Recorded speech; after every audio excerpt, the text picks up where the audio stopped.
Major throwback feels ang hatid ng exhibit ng Ortigas Foundation Library. Ang bida rito mga panulat at liham ng ating mga bayani. Nagbabalik si Joan Manalo.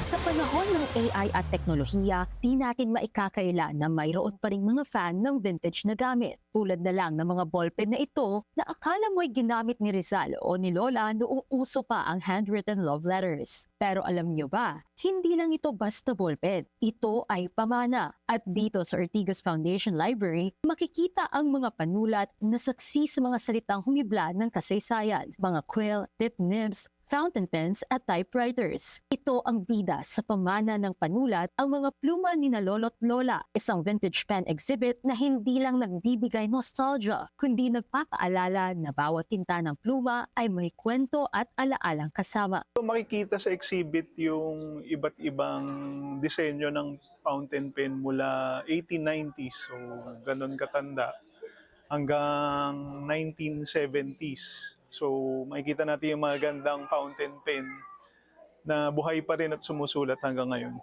Isa sa mga tinatagi sa exhibit, ang ceremonial silver quill na natanggap ni Jose Rizal bilang gantimpala sa tulang a la Juventud Filipina. Makikita rin dito ang quill na iginawad kay Emilio Jacinto na may akda ng kartilya ng Katipunan. Nasa exhibit din ang isa sa mga liham ni Andres Bonifacio at mga pinakaunang kopya ng Philippine Collegian, ang opisyal na pahayagan ng UP Diliman. Pinapaalala sa atin yung panahon na nung mga nagsusulat, katulad ni Bonifacio, ang ganda-ganda ng sulat niya, nakita natin. Yung panahon na pag nagsusulat tayo, deliberate yung pagsusulat, bago isulat, pinag-iisipan muna at tinitimbang ang bawat salita. Isa rin sa mga tampok sa exhibit ang libro at fountain pen ng manunulat at dating UP professor na si Butch Dalisay. At ayon sa kanya, nananatiling inspirasyon sa pagsusulat ang kanyang sariling fountain pen.